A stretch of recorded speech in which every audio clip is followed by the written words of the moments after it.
welcome to the Side Netting podcast. I'm Connor Burke, joined as always by my cousin, my friend, more importantly, my co-host, Kieran Burke. Kieran, how are we doing? I'm all good, thank you. How are we doing today? Yeah, all good, all going well. Had a quiet day, not doing much, so I'll always take that as a win over here. The sun is shining over here in sunny England, so I can't complain too much. Beautiful. The sun is long gone in Australia. It's a distant memory by this point. But before we start and before we get into things, I'll just sort of have a little explainer, as this is the first episode. So every week, myself and Kieran are going to talk about the latest news, games, whatever's been going on in the world of football, with, I'm sure, tangents thrown in and things like that, as they tend to be when we have a conversation, and we'll sort of pepper in a couple of games so it's not just us droning on. So, Kieran, during your sunny weekend, have you managed to catch any of Glastonbury that's been going on, or has that been like a background event to you? I've seen bits, to be fair. I've not followed it too closely. I saw a nice clip yesterday of Lewis Capaldi finishing up his set, which was very nice. But I'll be honest, I've not been able to catch much of it. I know a few people that have gone, actually, and looks like they're having a good time. So a bit of jealousy creeping in there. But I know you're a man with experience of Glastonbury, so I'd like to hear your thoughts on it. I am indeed. So obviously this year I'm almost as far away from Glastonbury as you can get. But I've had 2 Glastonburys in my past. Was there last summer. Saw Kendrick Lamar do what is to me one of the best performances I think anyone has ever done, which I know creeps onto some toes, but for me it was just unbelievable. This year, though, I've never had Glastonbury myself, but obviously you had your week at Reading. What a place that was! I'm sure it's pretty much the exact same. No difference. Reading, Glastonbury, it's all the same. It's all the same thing. Once you've been to one, you've been to them all. I'm sure some of the events that we might not be able to talk on a recorded podcast probably goes on at both Glastonbury and Reading. But I won't mention what you witnessed people doing on my shoulder in a crowd at Reading for libel reasons. Yeah, we'll steer clear of that one. But I'm sure they had a great weekend themselves. If they remembered it at all. Yeah. But you mentioned Lewis Capaldi there, and that was one of the ones that I was gonna touch on, because recently he's had a couple of weeks off from everything, really, as he was explaining that as a mental break due to struggles with his voice and his mental health as well. And then he came out yesterday and he just seemed to struggle, and he admitted that multiple times.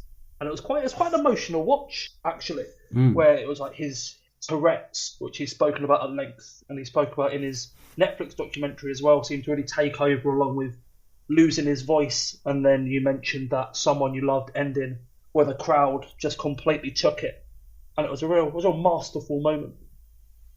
Very nice to see. Bit of wholesome content for the weekend. Yeah, but a wholesome family-friendly content to dip into. And then a couple of the other performances that I've seen that I loved, so I'm just going to run through 3 in particular. Abongjaya, who is like a new up-and-coming Afrobeats kind of singer, who was on, I believe it was the Park stage, or maybe in West Hoytes, actually, who was tremendous. Ray, who in terms of pop stars is one of the best at the minute. And Wizkid, who headlined the other stage on Saturday evening. Well, it's Friday evening, actually. But he was tremendous as well. So they're my highlights so far, I would say. And I'm sure over the next couple of days I'll sort of dip in and out as I'm moving around. I might have to give them a little watch back. I am a fan of. I obviously know Wizkid and Ray, but I've not heard of the other one before, so I might have to give that a little listen this afternoon. The only other performance I saw was Central C and Dave. Yes. I didn't see their whole set, but I just saw the new song Sprinter, and Central C had a baby strapped around the front of him, so As you do. I'm sure that child will have memories for a lifetime. Well, he probably won't remember it, but he'll be shown it in years to come, I'm sure. Yeah, so moving on from Glastonbury into our first game of the podcast, of the series, Exciting times. Is something that I've decided to name. Who's that? And this is... Who is that? I didn't tell you about the little name, but who's that? Who is that? Who is that? Who are you? So this is a very simple... Myself and Kieran have both chosen a player, and we're going to look on their Wikipedia, read out a couple of little facts, starting obscure, so maybe where they were born or their upbringing, something that you'd like to think they're not going to get first time, and then a little bit more and more obvious, and just see who can get their player the quickest. And we all know Wikipedia is the one true source of information in this world, and it's always correct, so we'll take no slander on Wikipedia. If we can't trust Wikipedia, who can you trust? Who can you trust? Instead of delving into that metaphorical abyss, we'll get on with the game. So, Kieran, are you ready? I'm ready. Ready as I'll ever be. Okay. So my first fact is this player was born in Stevenage in Hertfordshire and lived in Hitchin, where they grew up and captained their school football team, the Priory School. Can I guess already? You can. This could be only because I know from watching a clip of this player that he was near Hitchin. Is it Jack Wilshere? Oh no, it is Jack Wilshere. Oh no! Oh, what? It's all gone wrong. It's all gone wrong, Jeff. Oh, maybe I should have pretended I didn't know. It's only because Hitchin, and I thought, what poor sods in Hitchin. I gave you apologies too much. To anyone from Hitchin, but definitely apologies to anyone from Hitchin. They're from Hitchin. We won't touch on a certain camping weekend we had in Stevenage either, but it's not for the faint-hearted, so... Should I move on to my player then? Hopefully you won't get it quite as quickly. I'll give you one bonus fact. Jack Wilshere's boyhood idol was Paolo Di Canio, and he was a West Ham fan. Oh. My thoughts towards him are decreasing by the minute. Okay, I'll let you embarrass me by me taking the rest of this episode of the podcast to guess the player you're going for. Here's where I accidentally read this player's name out during the description and it all goes wrong. So we'll see how we go. So this player was born in 1984 in Buenos Aires in Argentina, and he's 5'7". Okay, we're going to go for a guess. Yep. Is it Martinez? It's not. Ooh. Although a solid I was guess. thinking short and Argentinian, but I guess 5'7" is a bit too tall for Martinez. More like 4'9", 4'8". So this player is a forward player and spent his youth career with Boca Juniors, where he then went into their senior team in 2001 to 2004, making 75 appearances and scoring 26 goals. We're going to have to guess two. I'm not. Think I might be going too old, but is it Carlos Tevez? It is Carlos Tevez. This could be the shortest segment of all time on a podcast where we've both guessed within 2 bits of information. Maybe we're just that good and the ball knowledge is just unbelievable. It's either we're that good or we've gone far too obvious in our points so far. Yeah, we'll go a bit more obscure next week.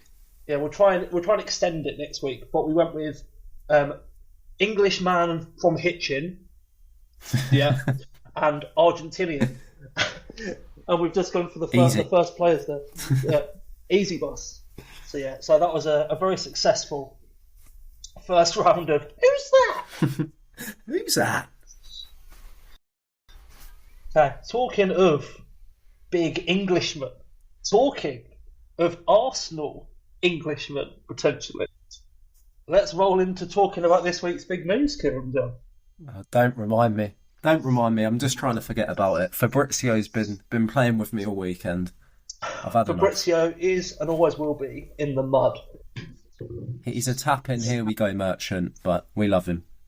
We are all about the article here on the Side Netting podcast. Unless he says something we don't like, in which case he will join Fabrizio in the aforementioned mud. But for now, he's on the up. Yeah.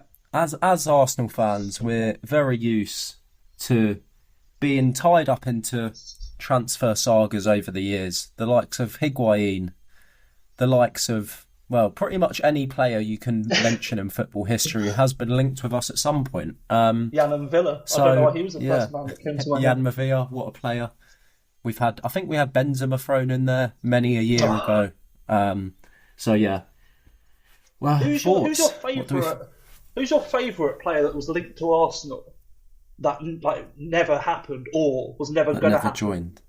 Yeah. Well, if you speak to Arsene Wenger, he'll just tell you a list of every good player in history that he apparently had a chat with in his back garden. So we could go anyone really, but I actually heard that Bobby Moore was nearly going to join Arsenal because a very young Arsene Wenger was his next door neighbour for a couple of days. I heard Arsene Wenger had a glass of red wine with Lionel Messi in his basement when Messi was still at Newell Old Boys as a young lad. Unconfirmed reporting. Unconfirmed reports. I don't know. There's been too many to remember them all. I mean, we did seem to get linked with Higuain every year for a good five seasons. I think for me, nothing will ever beat £40 million and £1 for Luis Suarez. If you ever want to sum up Arsenal Football Club, that is what we're all about. To be fair, and I'll stand by this, because I remember we had this discussion in the moment, which would have been, 10 years ago now, maybe less. But if the information that Arsenal had, which was his transfer release clause, was 40 million, why are you going any higher? Exactly. You know what I mean? But you got to be sensible in this day and age. Cost of living crisis. See, Wenger was ahead of his time in so many ways, and another one was saving those pennies. I think he did do like an economics degree or something. He's a smart man, so you know he knew what he was doing. He knew what he was doing. Yes, because of that famous Luis Suarez run at Arsenal, he definitely knew what he was doing. He knew what he was doing. I'll always blame the ownership. The Cronkies can hold all of the smoke, and Arsene can go unscathed because he's a mighty man. Thanks for the memories. It's time to say goodbye. But back on. Oh God. There you go. That was the first of many promised tangents. But back to the point we originally made, way back where. Right. So what do we reckon? Because there's a lot of talk. The talk this weekend started off with, basically he's going to City, and then we seem to have gone through a really windy path across the weekend. With reporting from TalkSport, Fabrizio Romano, the aforementioned, the Oracle, David Ornstein, where City went to Rice and he is in no uncertain terms that he wants to go to Arsenal. Arsenal is his choice. And it looks like City aren't even going to bother putting a bid in. I think the problem is everyone seems to be in the know on Twitter nowadays. So you've got people just kind of claiming that, you know, they were there when the talks happened. But I think it's one of them. We're very much going to have to wait and see what happens. It sounds like Rice does want Arsenal, but you'd only have to have any common sense to, you know, entertain and listen to what City have got to say if they are interested. He's definitely a player that's good enough to go to City, with Gundogan obviously off to Barcelona, and Bernardo Silva potentially might be moving over to Saudi, the Saudi league. Which we'll drop into in a few moments' time. Yeah. So, I mean, there's definitely an opening for him there. I've got no doubts he would be a good fit, but obviously as a big Arsenal fan, I hope the boys see sense and comes to the Gunners, I think he'd slot in lovely in our midfield. So I think, yeah, he would be an ideal player. He fits the profile. He's young. He's got a lot of potential. And to be fair, he's already, not the finished article, but he's already, in that very class bracket. Not world class yet, but he's in the bracket of, a very top player, a top player.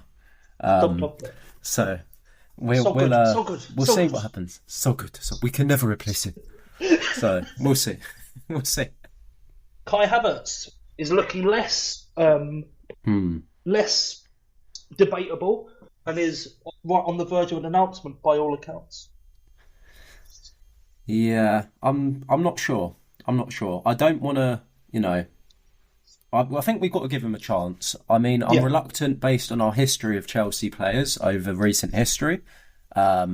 We seem to get our pants pulled down by them, and then they take the likes of Ashley Cole, who was probably the best left back in the world at the time. So, it's not exactly worked in our favour in recent years. The likes of Cech, who, okay, he probably wasn't the worst. He done an okay job, but was definitely past it by the time he joined us. He? Yeah, he was all right. I mean, we've got a real bad history of keepers, so I think the standards were low. I will have no slander on Manya Almunia and Mark don't. in this house. I've seen Almunia cost us a Champions League. I don't want that man's name mentioned. But here's a little clue for later on. We may actually be coming back to that unfortunate night in about 20 minutes' time. We might. We definitely might. But going back to Havertz, obviously Willian, who was an absolute stinker for us. We'll say no more on that one. We've had many others. Gallas. I know. It always seems the way. It's just something about Arsenal. But Jorginho, I've quite liked Jorginho. Oh yeah, what a player. But Jorginho, I think he's had unnecessary stick since he's come in. I think he's a solid player. He's a ball playing midfielder. You know what you're going to get from him. So feels like Jorginho's only had stick because of how the season's ended up. Yeah. He'll always be remembered for the infamous goal via Aston Villa that may have been not his goal, but it'll always be my goal in his mind. As much as I'd love to put a Martinez OG against it. Just to bring him down the peg. Great header on your head, son. But yeah, as a former keeper yourself, Kieran, I've definitely seen you do one or two similar headers into the back of your own net. I refuse these allegations. Safest hands in Hertfordshire will always be. Notoriously a county where people don't actually have hands. Well, we touched on Stevenage and Hitchin earlier. Shout out to the no-handers. Indeed. But Havertz remains to be seen. I'll give him a chance, but I don't think he's going to get much time from Arsenal fans. So I hope for his own sake that he can hit the ground running, because Arsenal fans can be not the most patient at times, as we both know. As we're well aware. I've been in the ground, and you've been in the ground many times where people haven't even been given 5 minutes to get into a game. So Havertz will have to, as you say, go straight into things. It's going to be a lot of pressure on him in those first 5 to 10 games to really get a foot in. But it'll be interesting to see what happens with him. Yeah, I think as a ex-Chelsea player now, it looks like you will always get a bit less time from Arsenal fans. Rightly so definitely. As well, may I add. But we'll see. He's definitely a talented player. I just think he doesn't quite know himself yet in terms of what he is as a footballer. So let's hope Super Mick Arteta will bring that out of him. I have every faith. If there's any man to do it, it is. I have heard that he knows exactly what we need. I've heard that as well. And I've heard Tierney at the back and Gabby in attack, but Tierney may not be at the back next year. But So, moving on, I'm going to give you a choice of 4 players to discuss to sort of round out a little transfer chat here. We could finish up an Arsenal chat and discuss Timber. Discuss Tonali to Newcastle. Indeed.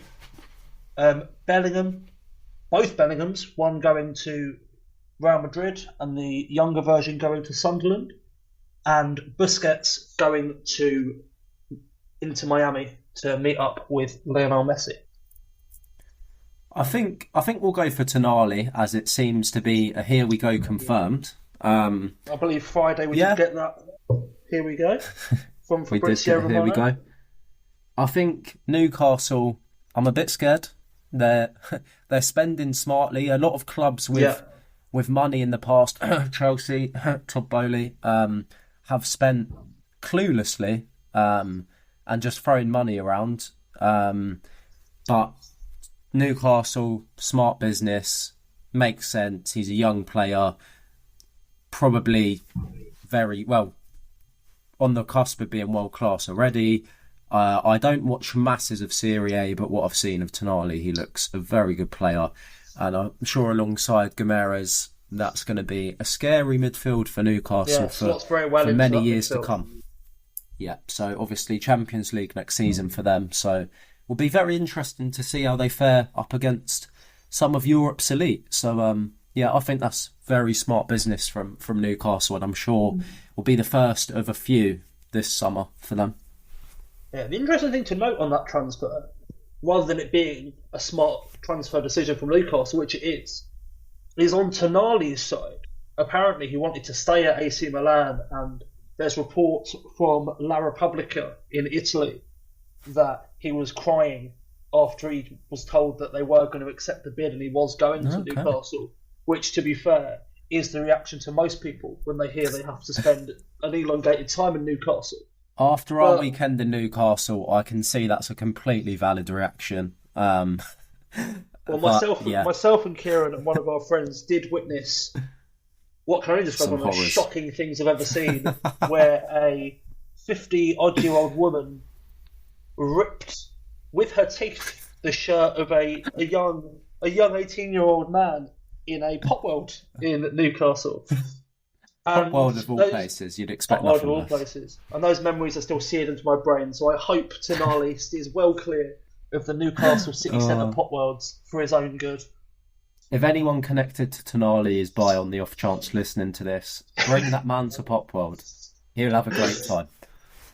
Get him to Pop World and 24-hour Greg's. Oh, what a night. You know what? Things are looking on the up for Tonali. Don't worry, mate. Dry the tears. Get yourself a Greg's and you'll be fine. Yeah. But, yeah, I think Newcastle are looking good for next season. It'd just be interesting once they've got a balance European football with the league as well, whether they can. I think they might need a bit more depth before they can do that, but I'm sure they'll continue to spend smartly this summer, so be interesting to see. Yeah, definitely. I think what will be interesting with Newcastle is in a similar thing that will be interesting with Arsenal, which is now that they're in the Champions League, can they make the depth to have a team that's going to do well in the Champions League alongside a team that you'd like to different levels of challenging in the Premier League, a top four challenge again in Newcastle's case, a title challenge hopefully in Arsenal's case. But that will be the two teams to look at in terms of depth, which would be interesting with Newcastle as well. Yeah, we will see. Time will tell. So to round out this segment, we did briefly touch on Saudi signings earlier on with the links from Bernardo Silva going to the Saudi Arabia League. I believe I saw a report today saying, in the Sunday Times it was, that his agents have asked for an improved contract with Man City, and if they refuse that, then the plan is to accept one of those Saudi bids and head off. And he's not the first player to do that. Recently we've seen Ruben Neves go from Wolves over to Al Hilal for 47 million, and free transfers in Benzema and Kante going to Al Ittihad in the Saudi Arabian League, joining Ronaldo, of course, who went over late last year. So what do you make of these Saudi Arabia signings, Kieran? Well, there's obviously big money in it. There's obviously no harm in money going into another league. It's not kind of a monopoly or of just the big leagues that we have at the moment. I think the potential worry is obviously the conflict of interest of owners that have invested in clubs in other leagues, and then, of basically backhanding money through the club. And you look at Chelsea, obviously it's allegations at the minute, but I wouldn't be surprised if something came out in years to come. The Premier League seemed to turn a blind eye to these things if there's money going into the league. But I really wouldn't be surprised if it causes them big problems going forward.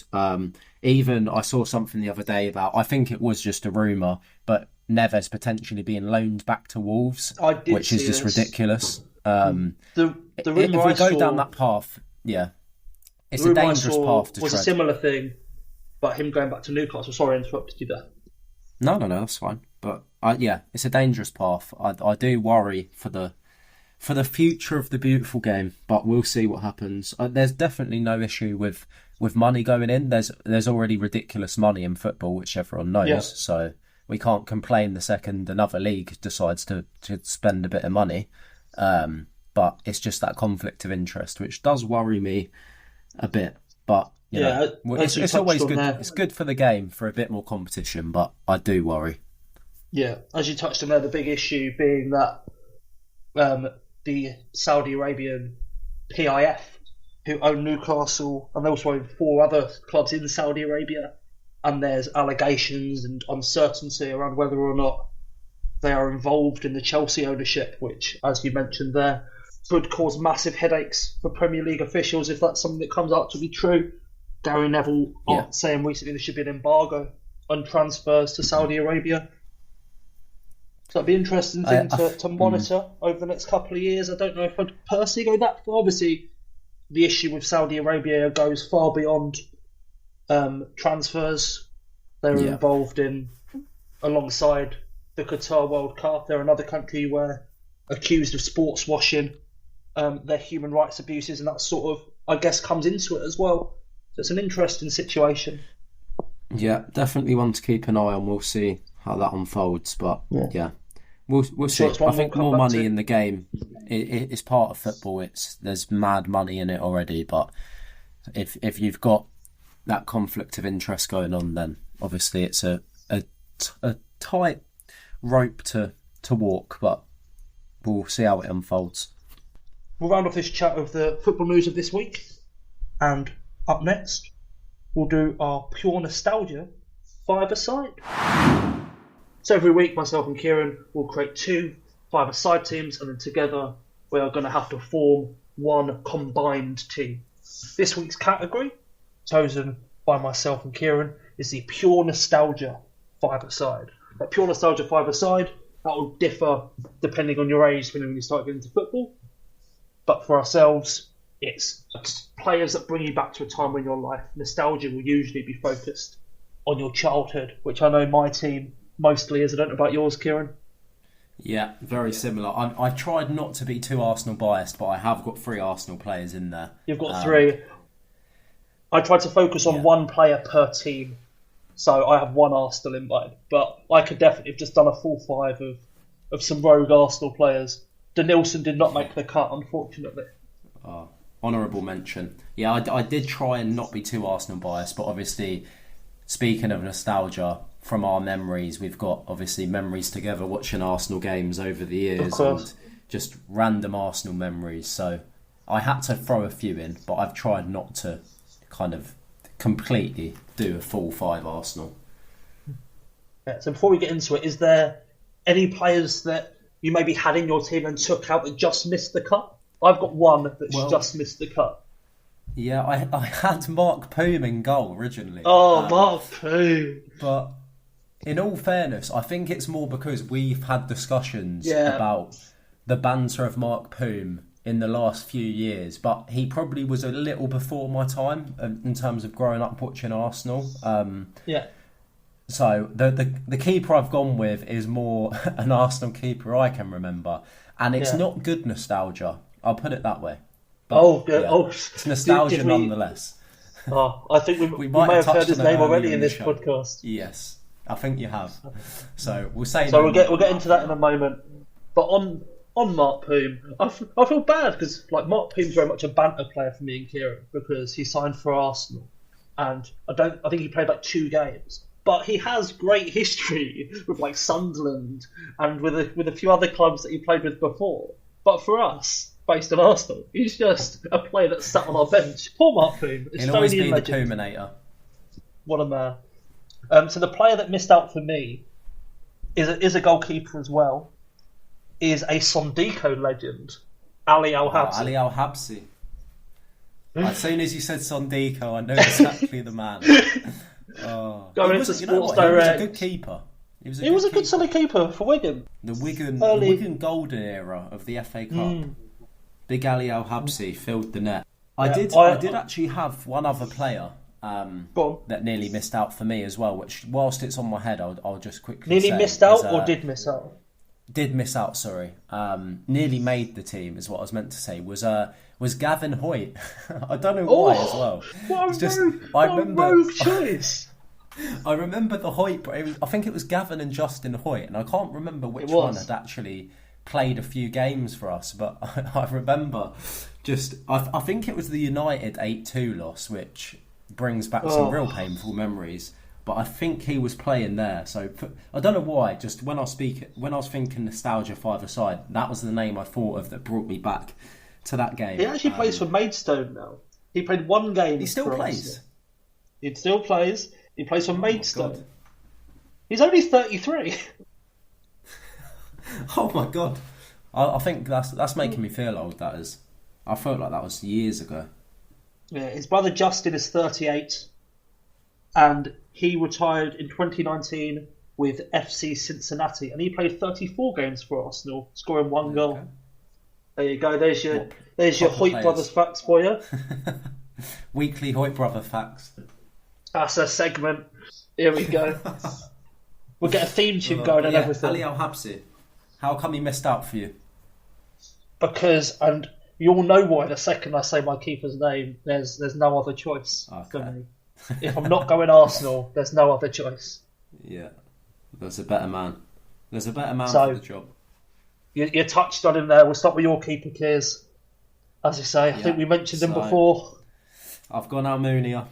As painful as the memories it brings back. As I said, it's not good nostalgia. Obviously, Champions League final 2006. Me and Connor in my living room at the old house. Arsenal flags, every bit of Arsenal memorabilia was laid out in the living room. Got my younger sister to draw Arsenal photos for us. Jens Lehmann gets sent off. On comes the man himself, Almunia. Lets in a goal at his near post. We lose 2-1. Me and Connor crying in the living room, and my dad sat there laughing at us. Was a real As he was right piece of nostalgia.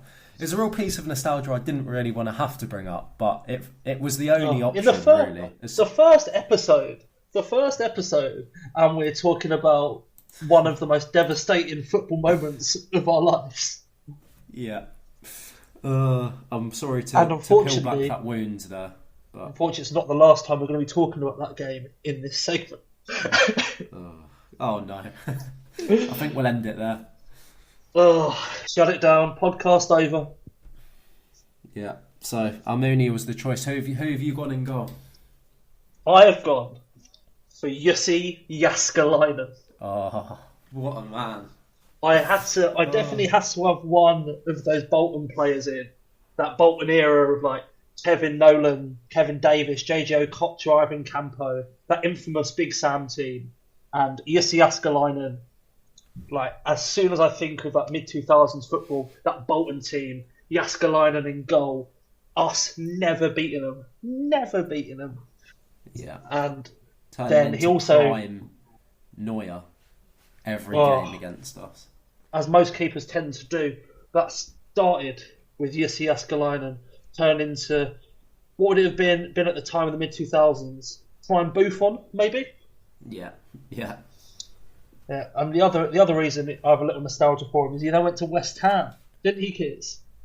He did, and we saw him down at the the mighty Boreham Wood ground in a pre-season friendly, and I believe I've got his signature lying around in my old bedroom at my mum's somewhere. So shout out to Big Jussie.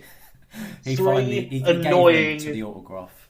3 annoying teenage boys heckling poor Jussi Jääskeläinen, trying to do his job, asking him for a wave, offering him a sugar cube, just being annoying little pricks, really. 3 little virgins behind the goal, pissing off an established Premier League goalkeeper. Nothing more. Screams Boreham Wood FC. So, Kids, do you remember, while we're dropping into a little tangent on that, do you remember why that game came about? I don't. I remember it was the year that I think West Ham had got promoted back to the Prem because they were going around the pitch with the trophy, weren't they? And I've got a lovely picture of me and my mop hair in the rain. And there's one of me that looks like an old woman. I think you took. I did. So yeah, a real great moment. But no, I don't remember why. Was it a transfer of a player? It was a transfer of a player. Do you remember who that player was? Went from Boreham Wood to West Ham. He was in the news towards the end of this season. You know what? I can't remember who it was. It's ringing a bell, but the name eludes me. It was Pelly Ruddock. Ah, of course. You know what? Yeah. The other day when I keep seeing all this stuff about Pelly Ruddock, because is it Luton? Yes. Yeah, so obviously he's still with Luton. Great story. They're up in the Prem now. But I was trying to rack my brain about, because I knew he played for Boreham Wood, and I thought who did he go to? But yeah, that makes sense. That makes sense. Yeah, he signed from Boreham Wood to West Ham, and part of that agreement was West Ham had to play, I believe it was 3 friendlies at Boreham Wood, and that first friendly they came down. Myself, Kieran, and one of our other friends went to the game, annoyed Jussi Jääskeläinen, got a load of signatures, got a photo with a playoff trophy. A magical time. Jussi Jääskeläinen, my goalkeeper. Yeah, I don't think Pelly Ruddock actually ever played for West Ham after that move. I'm just having a quick look now, I will admit. I don't think he ever played a professional game for him. He didn't. I'm just looking now. So he joined from Boreham Wood in 2011, which obviously aligns with when that game was, till 2014. Yeah. He went on loan to Luton Town in 2013 and then joined them permanently in 2014. And he never looked back. He never looked back all the way from National League up to the Prem now. So fair play to him. But made in Boreham Wood. All the made in Boreham Wood. Not many people. I actually think he was made in Hendon, but he played in Boreham Wood. But talking of keepers, I'm going to roll on to my second choice, my defender, but also relates to that keeper. Mine is John O'Shea. Oh, Big John. Touch of the Irish connection there. That Man United team of the mid-2000s. John O'Shea in defence, just instantly in my mind. And John O'Shea in that green Man United keeper shirt. Another thing instantly imprinted in my mind, just someone I connect to that mid-2000s football when I was like bang into it. Same as Jääskeläinen and other players that are going to crop up. The sort of 2004 to 2010 is going to be a real recurring theme with these. John O'Shea. I feel a bit guilty. I've not gone any Irish in there now. I've let my roots down. But you know what? I've gone. When we were talking about Ali Al Habsi and talking about that Wigan team, I've actually gone Figueroa, which is a bit rogue. That's very rogue. It is very rogue, but for some reason I just have a memory in my head of watching Match of the Day one evening and him scoring that goal from near the halfway line, and he's just absolutely belted it and lobbed the keeper from all of about 80 yards. I think he was just one of those players in that team that was just solid. It's cropped up with a few goals, and yeah, for some reason he's one of the players that instantly came to mind. And I think a lot of the time there's not always masses of logic behind that. It's just, you think of a player, and He was the one that came to mind from that Wigan team, Yeah. particularly. I believe he was there when they won that FA Cup against Man That was City. 2011, wasn't it? Scored. Yeah, It wasn't Steve Sidwell. It was Ben Watson, mate. It was Ben Watson. Ben Watson. Oh, Ginger the Ben gingers. Watson. The gingers have got mixed up in my head there. Oh, hairism right there. It is hairism. But yeah, he was the player that came to mind, and as you mentioned, Al Habsi, he was a big part of that team as well. I like that it all comes back to Al Habsi. Every player we choose, the Al Habsi roots are going to be strong. Oman's finest. Sondiko's finest as well. Oh, what a man. So, we've got our keepers, we've got our first choice. For me, that is my only defender. I don't know if you've gone for two at the back. No, that's my only defender as well. I've Yeah. gone a 1-1-1-2. I've gone for... It's basically 1-1-3, really, but you could make it a 1-1-2, a 1-1-2, a 1-1-2-1, but it's basically a defender and three attackers. Yeah, as we discussed before this segment, five-a-side gives you a bit more flexibility around positions, and then we won't get people crying that we've not put someone in a false pivot in midfield. Well, actually, jokes from you. All of my players are in false pivots. So yeah. I've gone one midfield. You've got Almunia, Figueroa. Who's your number 3? Well, this one feels a bit sinful to say, being an ex-Spurs man. And to be honest, he's probably more in the category of a streets won't forget five-a-side. Okay. But I've gone Adel Taarabt. Okay. I just remember, I remember watching him. He's very streets won't forget. He's a streets won't forget player, but he was just one of those players that sort of lit up the pitch. Never had masses of end product, I think it's fair to say. Although he did do decent when he was at QPR, but he was just one of those players that you enjoyed watching. And as like a younger football fan, you know, someone just nutmegging players left, right, and centre was always fun to watch. So he just gives me a bit of nostalgia back to kind of just being a young lad enjoying watching football, and him just kind of lighting up games with a few nutmegs. And he's always one of those players that seems to resurface on Twitter every couple of years. I was going to say, if ever a player screams one of those meme accounts, "Oh, can you believe this player didn't become more," or any of that kind of like meme Twitter post, it's Taarabt. Yeah. But I was listening recently to Peter Crouch's podcast, and he was talking about Taarabt and saying, like in training, just how good of a player he was. And he was obviously with him at Tottenham. Yeah, he was always one of those players that Could have been more. He had the talent, but yeah. But yeah, who have you gone for then? I've gone for Crystal Palace's Andy Johnson. That is rogue. No, that's rogue. I was saying before, mid-2000s is going to be where a lot of this hits. And I said 2004, 2010, but maybe even say 2004 to 2007. But Andy Johnson, 2005, when Crystal Palace got promoted. And my most vivid memory of him and that team that season was when they beat Liverpool.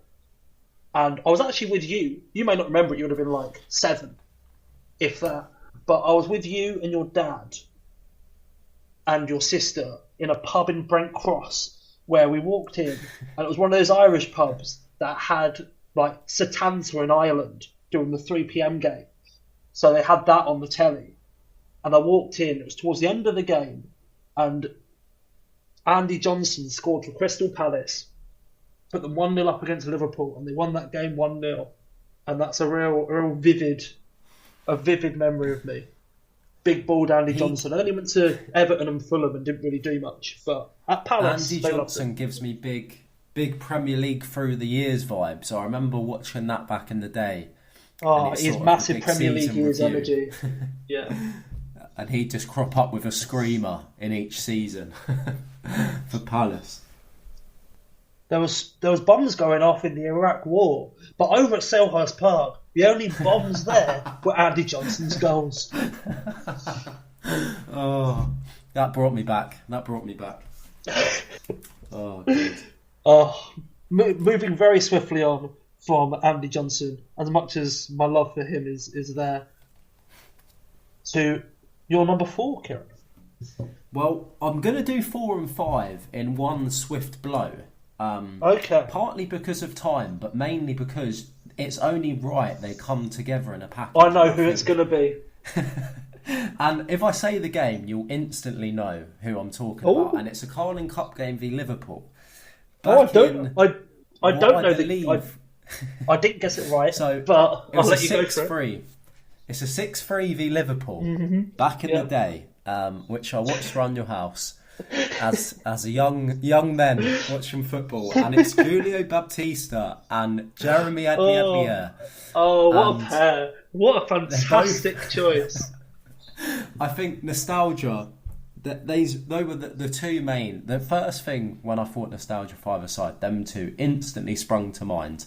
They were always part-bit players for Arsenal, but as is the way the Carling Cup goes, is when those sort of players come to life. And that I believe it was at Anfield, and it was. Yeah, we won 6-3. I remember watching it in your living room and going mad when the two boys put on the masterclass. So I don't remember them a whole lot else from their Arsenal careers, bar that one game, which is probably because they didn't do a whole lot else. But for that game alone, they deserved to be in this team. So I had to put them both in.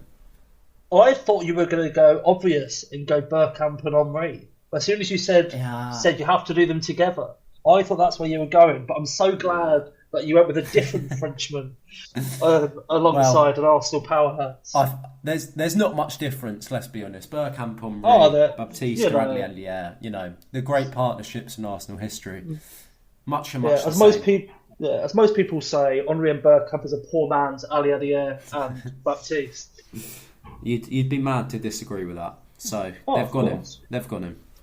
What about yourself? What have you got? So I did say that we were going to be coming back to that Champions League final. No. And my number 4 is Henrik Larsson, the man who assisted both of those goals in that Champions League final. Yep. I remember him first when he played for Celtic, and then that's when I immediately think Henrik Larsson. I remember that Celtic shirt at 2004 kind of time, and he played for Sweden as well. They got him. He was threatening to go to retirement, and then he didn't. And he was in our group, in England's group, I should say, in the 2006 World Cup when Joe Cole scored that belting goal, and then Henrik Larsson equalised right at the end in the 2-2. Couple of baldies in my team. I'm realising I can. Well, one baldy to another. You've got to bring your kind into these sort of teams, and give them their airtime. In that note, Al Habsi should have been in, but unfortunately, one ball too many. But yeah, Henrik Larsson, phenomenal player, a real connection to that mid 2000s.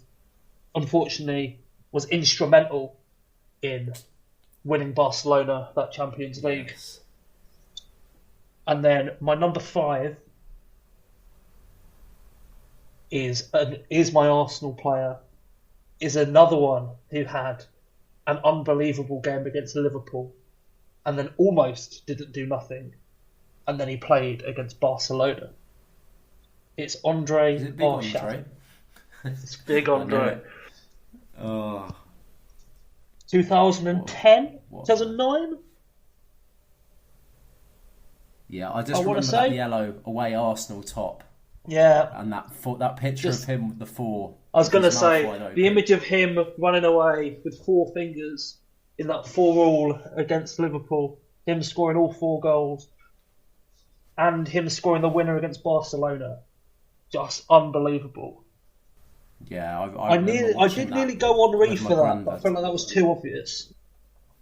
Yeah, I think Henri is one of those players. He could realistically go into any team you pick, but nostalgia, I think it's more of those players that bring you back to a memory. Yeah. Not He'd be in necessarily like the a best favourite players, but five-a-side, maybe. yeah. So yeah, I completely see where you're coming from with that Arshavin, infamous Arshavin. And as I was saying, I remember that 2-1 v Barca. I was actually watching it with my granddad, and when Arshavin scored the winner, just taking my top off and going mad in the living room, which was a sight to behold for Fat Kieran back in the day. Oh, big love to Fat Kieran, and that's not fat shaming. We love Fat Kieran. We love and respect Fat Kieran. So do you want to run through your 5 then, Kieran? I'll run through my 5, and we'll pick a combination.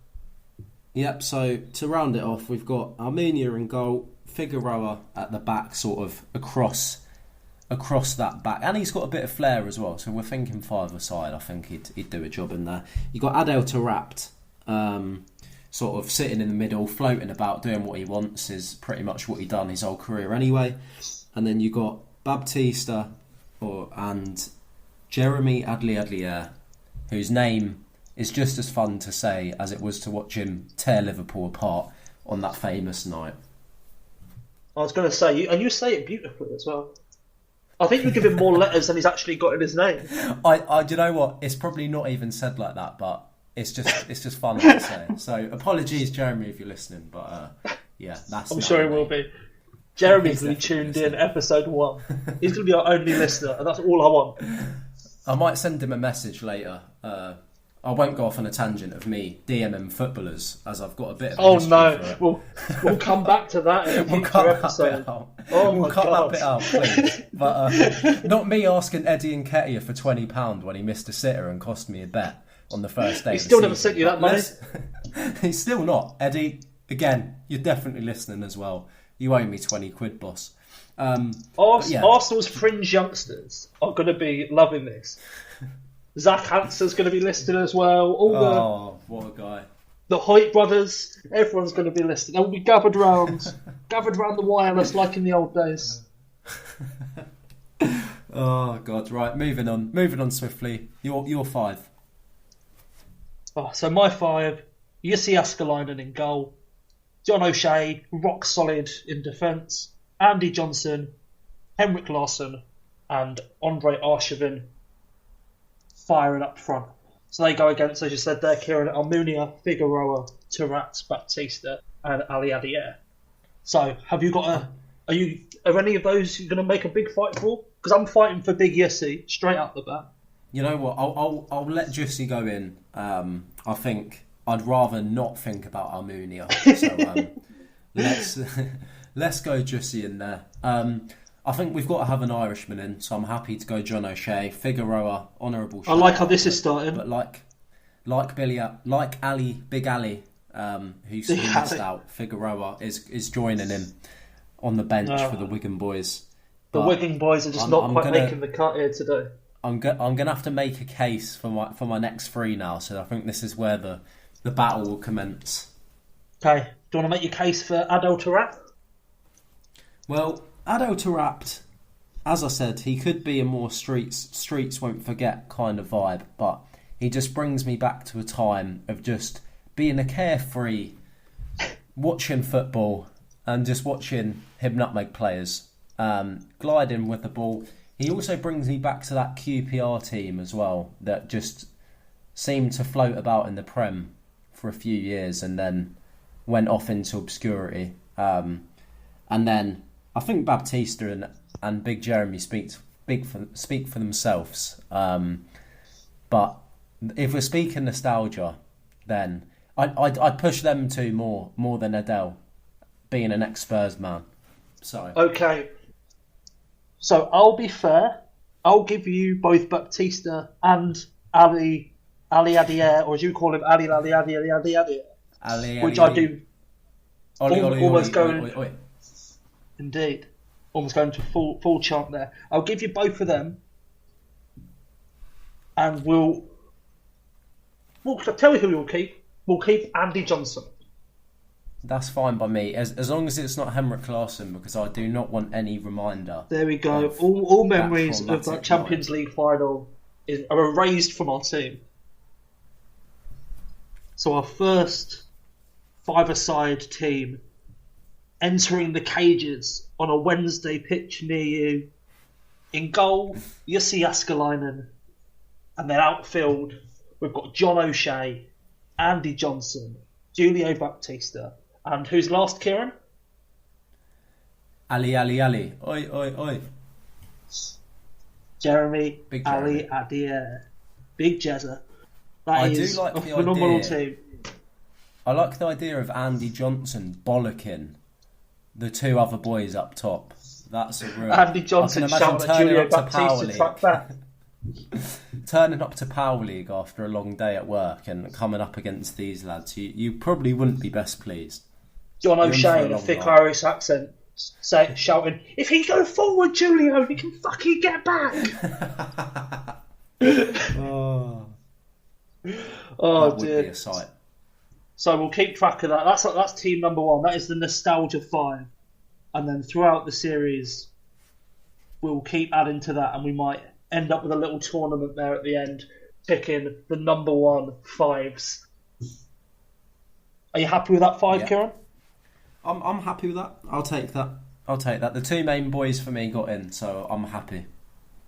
Fantastic. Well, we've come to the end of podcast number 1. I think that was harmless. A little bit of cancellation sprinkled in there with some accents. I think we might just slowly make our way around the UK and slagging them all off, because we've covered off Stevenage, Hitchin and Newcastle in one episode, which is quite impressive. So brace yourselves a good start for the rest of the country. That's a good start. So as we round up towards the end, Kieran, as we are going to finish each episode, we're going to make a choice each for a closing song that we're going to sprinkle in as we fade off into another week. So what's your choice for the week, Kieran? So I will actually play it for you right now. Hello. This is in honour of the Saudi money creeping its way in. I thought it was only right that this would be my song for the week. And I'm not going to play the whole thing, of course, but I'll just play the start. Just play Serpent.